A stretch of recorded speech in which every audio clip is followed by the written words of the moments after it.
Dans la vie, je partage mon activité entre le jeu et le développement web ou d'applications. Le jeu et le développement se rejoignent souvent dans le cadre du jeu vidéo. Je fais du jeu de plateau, je fais du jeu de cartes, je fais de la prestation, des commandes de jeu pour des collèges, pour des écoles, pour des institutions, pour des entreprises. On gamifie beaucoup de choses aujourd'hui, le jeu prend de plus en plus de place et je participe à ce développement le plus possible.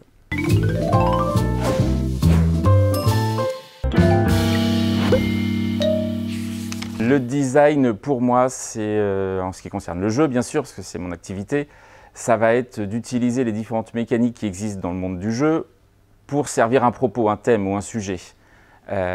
Donc le design, c'est la petite cuisine, l'alchimie pour mettre tout ça en forme et créer une expérience aux joueurs qui soit la plus immersive possible.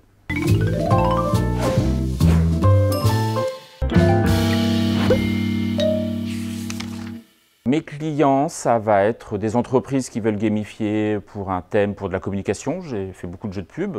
Ça peut être, c'est souvent de la communication de toute façon. Ça peut être des institutions aussi, comme Tour Métropole pour qui j'ai travaillé récemment. Je travaille aussi à mon compte parce que je suis auteur, donc mon client, ça va être moi quand je vais faire une vraie création, donc sans contrainte, plus libre aussi, mais plus compliqué des fois.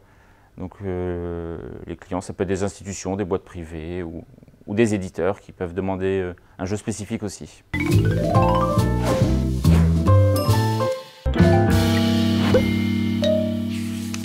L'écologie sensorielle du design. Alors l'écologie, bon, ça m'évoque des choses, par rapport au game design c'est plus compliqué. Le design sensoriel, par contre, dans le jeu, il peut avoir une influence, parce que comme on essaie de créer des expériences, le plus de sens on va mettre en avant, le mieux ce sera, même si c'est pas évident de mettre en avant beaucoup de sens dans le monde du jeu. Mais il existe des expériences d'escape room aujourd'hui qui sont de plus en plus immersives et qui font appel à de plus en plus de sens, toujours pour enrichir l'expérience.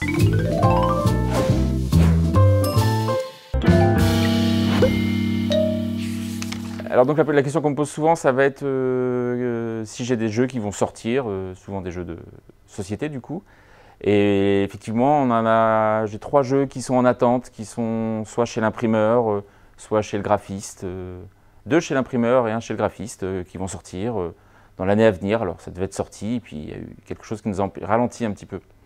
Donc voilà, un projet pour Amboise aussi qui devrait sortir, mais pour les collégiens, et on a du mal à réunir une classe. C'est compliqué en ce moment aussi pour tester tout ça. Voilà, d'autres choses qui sont plus embryonnaires.